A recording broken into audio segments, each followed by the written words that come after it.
Hey, folks, welcome to the Camp Constitution Report with your host, Hal Shurtleff. This show or report is heard on our YouTube channel, our Rumble channel, as well as Podomatic, Spotify, Amazon, and a whole bunch of other platforms. Brought to you by Camp Constitution, which, among other things, runs a week-long family camp. And this year's camp is the Singing Hills Christian Camp. We've been there since 2020. That's in Plainfield, New Hampshire, July 13th to the 18th. And we have a great lineup of instructors, and we hope, including our guest that I'm going to bring on in a second. We also have a ladies' retreat coming up in May 2nd to 4th. And we are at numerous events. So we'll be at homeschool shows in the region. We have a speakers bureau, so we keep busy. And my guest, I always say I have a special guest, but all my guests are special, but some are more special than others, right? It's Michelle Gallagher. Michelle, thank you for coming on. Thanks, Hal. Great to be here. And you see on the screen the Forefathers Monument Guidebook, a guide to the monument and the people who inspired it, and how the Pilgrims established self government at Plymouth Colony. And you're the author of this book. I am. I am. So tell us, and by the way, you can get it on Amazon. And I'd rather have them get it through you or a website of yours. So in the description of the video, I will put a link to your website. Why give Amazon give them a cut if you can go directly? But I We just love Amazon, but we love direct orders better. exactly. I just went online and I just said, okay, it just popped up. So you can Sure. buy it from Amazon, but I do rather get it from you. Well, and I also And I I think also say I also say if they buy it through us directly, I love to sign them and personalize them. We often have people who buy one for themselves and then they reach back out because they want two or three copies for family, and so that's it's right. always fun to inscribe them to people.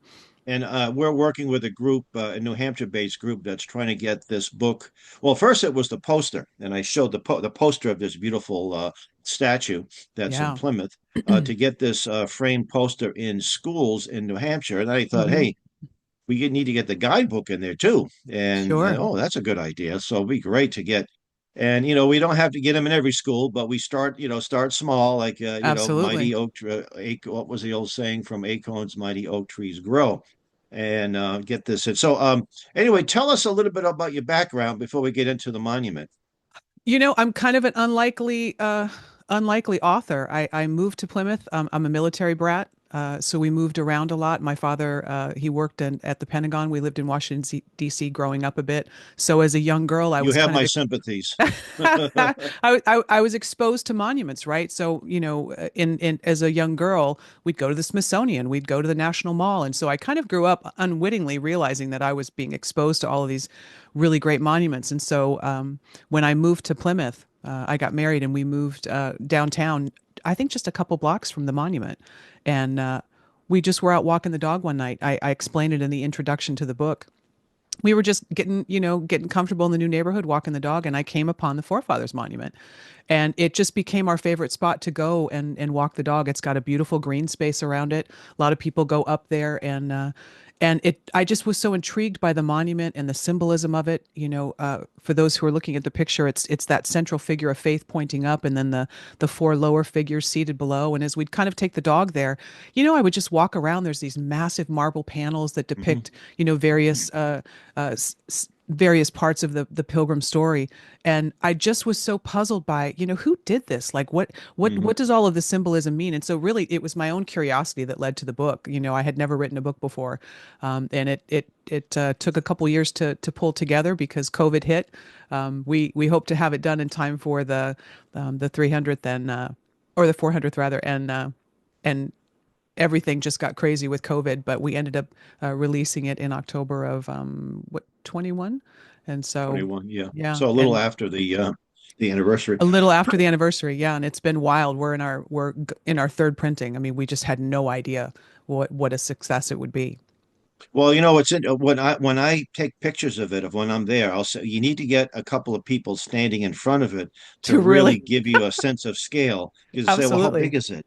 But Well, if see, you if you stood if a average person, who might be 5'8" or 5'9", sure. they wouldn't get a little, they're kind of diminutive compared to this beautiful Exactly. statue. Well, if you look at just the cover of it, if you look at the figure of Liberty on the bottom, that white panel, If you were standing in front of that, you would just kind of be at the bottom of that white panel, that huge Yes. marble panel. Yeah. So it's Yeah. quite striking. People are shocked when they walk up there because it is enormous. It's 81 feet tall. And it's the largest granite or marble and Largest granite. solid granite monument freestanding, yeah. So in the And nation. I have friends that live in Hollowell, Maine. I know that's where most of the granite came from. I think the Yes. Hollowell Granite Company. So, Yes. so tell us about the monument, the people behind it, and I know we don't want to go too long because you could probably talk for hours about this incredible monument. But I do want to give a shout out to the Jenny Museum Oh and yeah. Leo Martin and his wife. They do an incredible job giving tours. I don't think I I've ever seen Leo out of his 16, 20-ish attire, you when I know. see him, I refer to him as Governor Bradford because I always see him, especially in the summer months, they're so busy. But the Jenny Interpretive Museum, they do a phenomenal job of walking tours throughout Plymouth. And he dresses up in the traditional colonial attire. And so you can always spot him in the downtown tourist season at Plymouth. But they do a remarkable job of just giving tours of all sorts of historic places in Plymouth, but certainly the monument. And so a lot of times people will go and do the tour, and then they'll grab my book in their gift shop because it's a great resource to take home. It's a big, colorful book, and it really goes into all of the history of it. And it was dedicated in 1889. It was actually the Pilgrim Society. Many of them were descendants of the original 1620 Pilgrims. They wanted to erect a monument to honor their forefathers. And so it was a very long kind of build campaign. It was interrupted by the Civil War. So the monument was actually intended to be far grander than it even is. And it's massive now, but it was intended to be slightly larger than the Statue of Liberty. But because of the Civil War and the fundraising efforts, the designer, Hammett Billings, had to scale back his design. And so what you see now is, if you can believe it, the massive thing you see now is actually the scaled back version of what was originally designed. But it's quite remarkable. It was, I think, a little over a 30-year fundraising campaign, and donations came in from nearly every state that was ratified at the time. So it was really a national movement at the time to honor. A lot of these things that we talk about in terms of the Pilgrims and the founding fathers and how our nation began. Certainly in the past several decades, we've almost had to fight for the true history of our country. Mhm. And there's been so much revisionist history and so much negative history. And every story has different facets to it. We are an imperfect people, but it's quite remarkable what our founding fathers were able to accomplish in terms of bringing self-government to America. And this monument tells the story of it. And I can just kind of walk you through this visual that you see on your screen. So you have the five figures, and so faith is the largest figure. She's pointing to God in heaven, and that symbolizes the faith of the Pilgrims.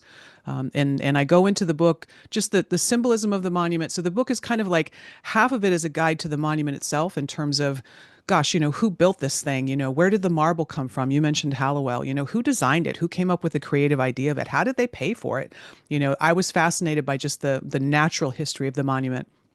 And then the second half of the book, I go through each of these figures, and you see before you this figure of faith, this massive figure, and I tell the Pilgrim story.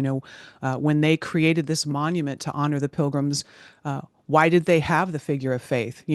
How was that emblematic of the Pilgrim legacy? The figure of, as you go down, it goes faith, and then morality is seated below her, and then the figure of law, and then the figure of education, and then the figure of liberty. And it's often called the Matrix of Liberty. You held up that poster a minute ago that talks about the Matrix of Liberty, and this is really the blueprint for biblical self-government. It's how the Pilgrims created self-government at Plymouth Colony.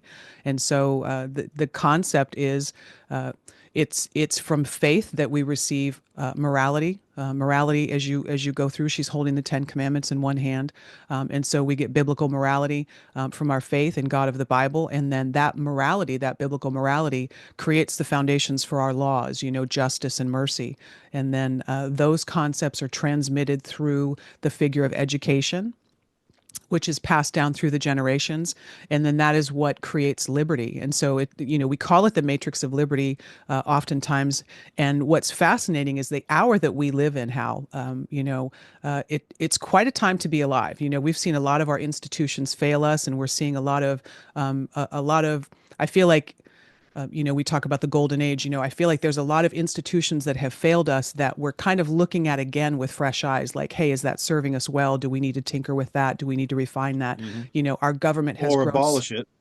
or abolish it. Our government has grown so bloated and so big, and the bureaucracy has kind of choked us for so long. So I'm kind of encouraged that we're looking at some of these agencies and thinking, wait a second, the government's supposed to work for us, not the other way around. But all of that's to say is that this is a unique time to kind of look at this monument and look at it as the matrix of liberty, because the idea is that each one of these principles is foundational and they build upon one another. So faith is the foundation for morality. Morality becomes the foundation for law. Law becomes the foundation for education, and that achieves liberty. So if any of those elements kind of falls out of whack, which is to say that in terms of the Pilgrim legacy and the biblical blueprint for America, if faith falls down, if we become a more secular society, if we remove God from the public square, and if that happens, well, then you can see clearly where morality falls down, because then we no longer have a biblical worldview. And then if morality falls down and everyone does what's right in their own eyes, well, you can see that our concepts of moral and just laws, that starts to fall down. So it's a fascinating time. I mean, it's sad in some ways, but it's also fascinating to kind of see how all of these components work together to achieve self-government. And when they fall down, you begin to see how our liberty is eroded, and our freedoms are compromised. I think this monument, this statue here is, people said, how do we get back to the roots?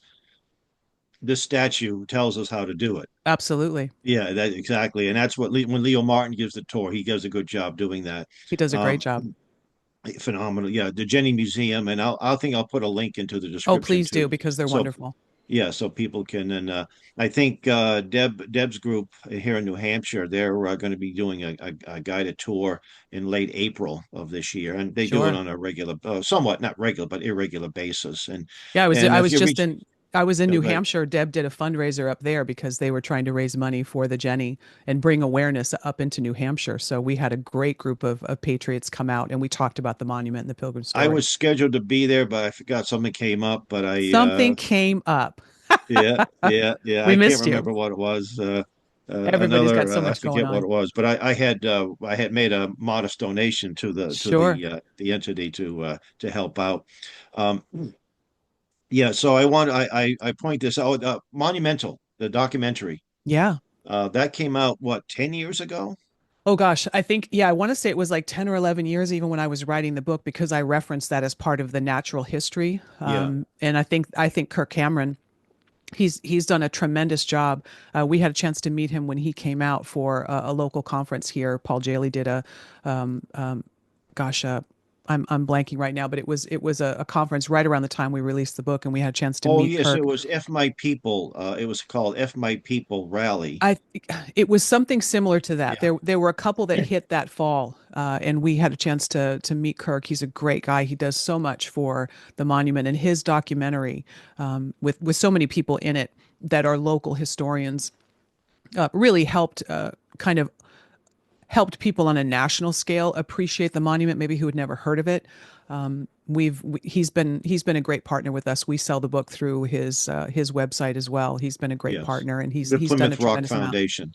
Plymouth Rock Plymouth Foundation. Rock Yeah, Foundation is Paul Jaley, yeah. but Kirk Cameron is Oh, that's right, Kurt. Yeah, separate. right. Yeah, Yeah, so yeah. That I have purchased several copies of the documentary, but I just noticed I went it's onto excellent. YouTube, and there it is, free on Yeah, YouTube. yeah. So you can watch it on YouTube, and Everything's digital now.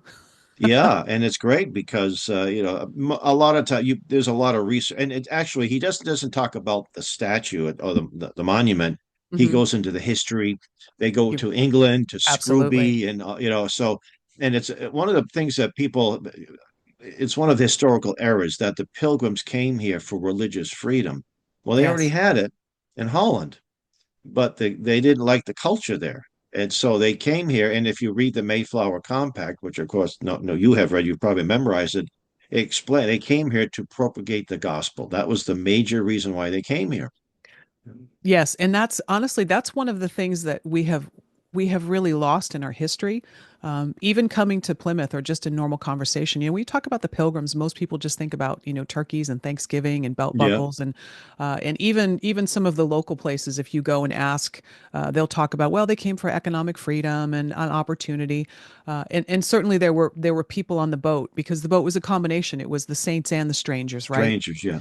And I go into this entire story in the book, but it's fascinating. The Pilgrims, they left England for religious, because of religious persecution. They wanted to worship God according to the Bible, and the Church of England was very compromised at that time, and you had to worship in a certain way, and if you didn't, it was illegal.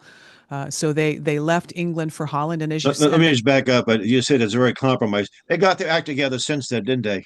I'm being facetious. It's worse now than ever. and so they leave England and they go to Holland, which was, very tolerant of that type of thing, and so they were able to worship God freely there. But life in Holland was very difficult. They were outsiders, they were exiles, they had to take, Mhm. menial labor jobs, they worked in factories, and really entire families had to work just to make ends meet. And so, as you said, they were in Holland, I think, for like a little over a decade, 11 years. And what was happening was, is the church congregation was aging, heavy physical labor. They were kind of aging beyond their natural years, and Holland was a very I always liken it to trying to raise kids in the middle of New York City. It was a Hmm.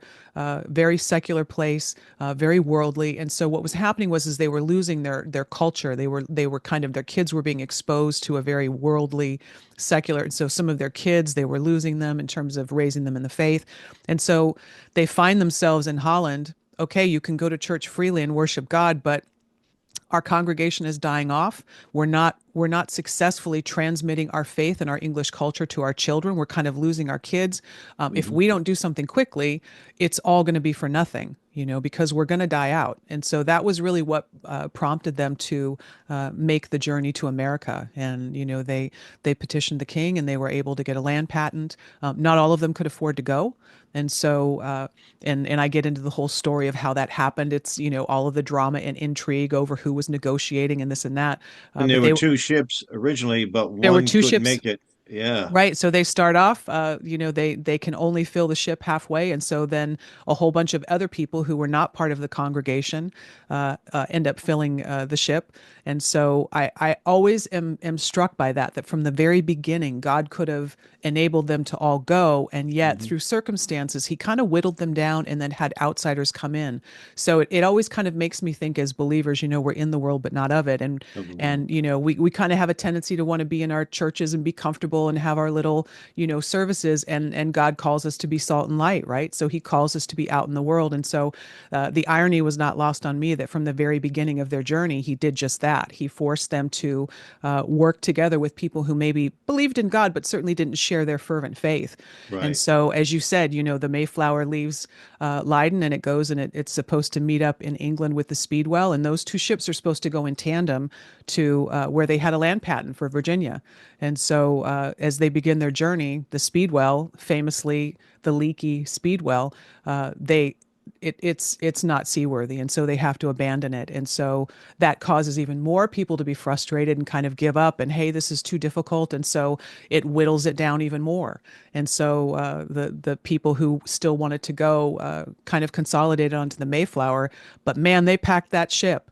The Mayflower was a merchant ship. It was not a passenger ship. It wasn't created That's right. to carry people. It was created to carry cargo. And if you go down here downtown, right outside my office window, we're a block from where the Mayflower is. We're not far at all. And if you take a tour of the Mayflower and go down below, it's remarkable. In the book, I talk about how it's really the size of a tennis court, and you imagine, 100 people just crammed in there. No privacy. Everyone's Yep. seasick. For Just over 2 months, right? The journey Oh was over gosh, 2 months. 66 days. It's Yeah. Yeah. remarkable. And just constant seasickness, constant rolling, the storms that they endured. I talk about, the main beam broke, and how they were miraculously, there were all sorts of things that happened at different points in the Pilgrim story that really show why they believe that divine providence had led them to In the crew, many of the crew are very nasty and yeah. abuse the pilgrims. Yeah, because you've got Uh, half of the church congregation and half of them are outsiders, and It's just, I always joke about, for many of us, try to organize a block party or try to organize something and, any kind of a church function. And that's a challenge, Hmm. but imagine trying to work with people that you just met the minute you walked on the boat.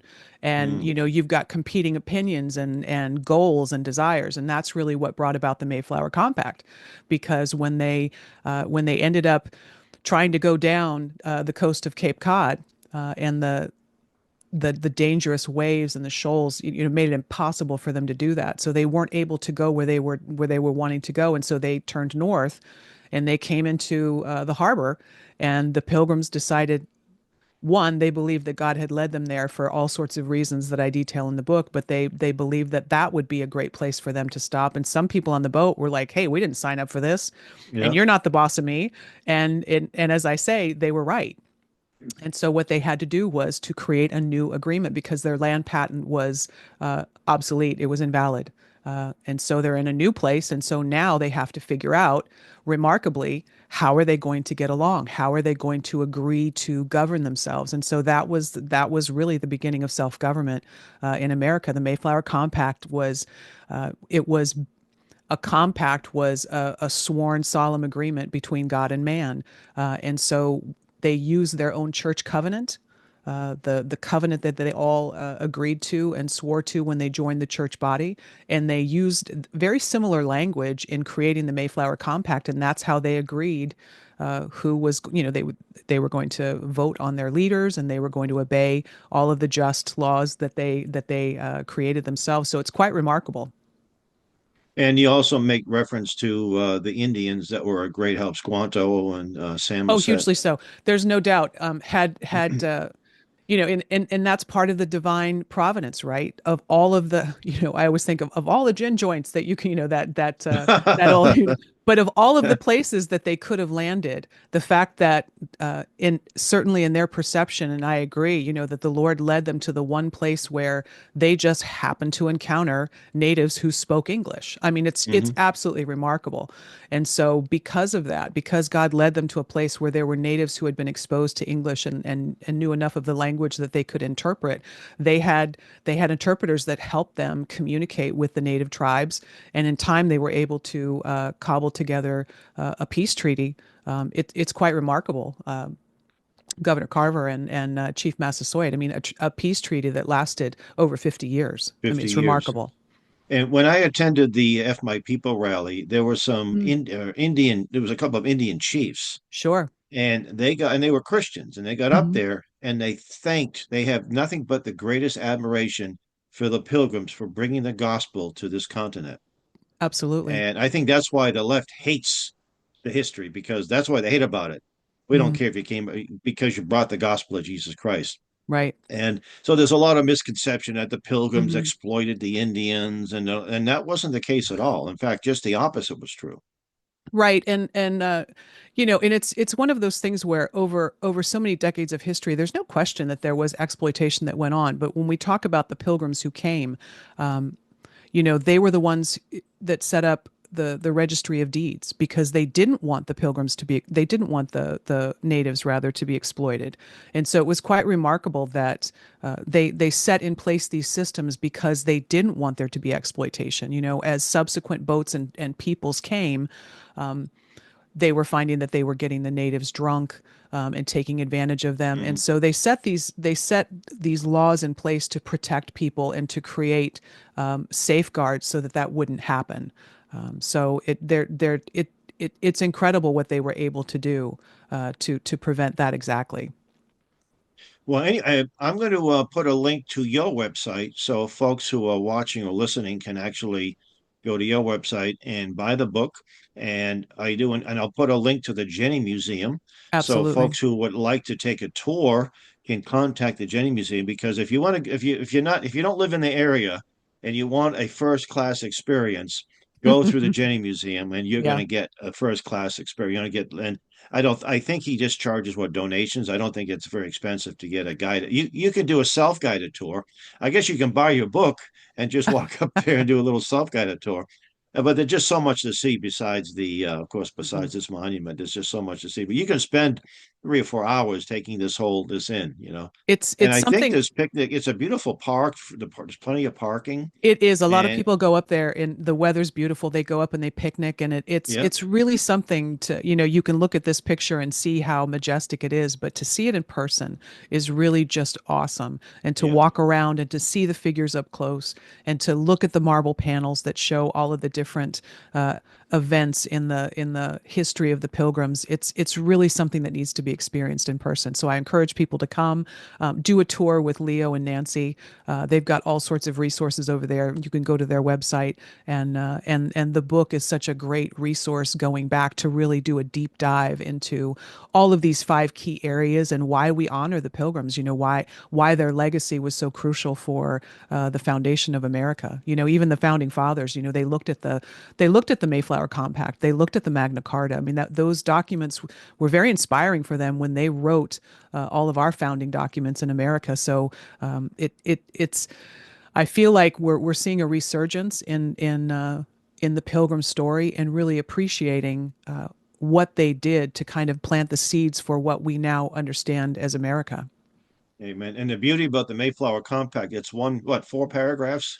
Yeah, It's yeah, not a it's whole not lot. not a There's not lot. thousands of pages of rules and No, regulations, no, So no. it's excellent. Well, Michelle, thank you so much for being a guest on the Camp Constitution Report. And Yes, if you want to give out your website now, you can do that, and how people can reach out to you if they have any sure, questions or would like sure. to have you speak. Absolutely. You can reach us at FM Guidebook, FM for Forefathers Monument, guidebook.com. So fmguidebook.com, and that will get you to us. We are part of Proclamation House. That's the publishing company that my husband and I started to produce this book, and we have a devotional that's tied in with the Forefathers Monument and the legacy of the Pilgrims called Monumental Prayers. So we've produced a couple books Oh, that's on great. this. Yeah, so fmguidebook.com will get you to me, and especially if you're purchasing these books as a gift, this is a the guidebook is a great, it's kind of a hybrid, right? On the one hand, it's a guide to the monument, and on the other hand, it's really the Pilgrim story. I use the monument and all of the symbolism to really just explain the Pilgrim legacy and the Pilgrim story. So we find a lot of people buy this as a resource for their children. We have a lot of grandparents who buy it. It's really a tremendous resource to kind of go back and appreciate how America began, and it shows the biblical foundation for all of it. So if you want to order it directly through us, I love signing and personalizing books. I'm sending some out today, and it's graduation gifts and birthday gifts, and Oh, that's wonderful. Yeah. it's fun to Yeah. personalize them. And by the way, if you buy a autographed book on Amazon, it's considered a used book because someone wrote in it, right? So that's true. So if you want to get an autograph, FM fmguidebook.com. guidebook.com. Okay. Michelle, thank you so much. We'll be in touch because we want to have you speak at our camp and the latest retreat and Absolutely. a few other venues. All right. God bless. God Folks, bless. Thank you, Hal. thank you. You've been watching and listening to the Camp Constitution Report with your host, Hal Shurtleff.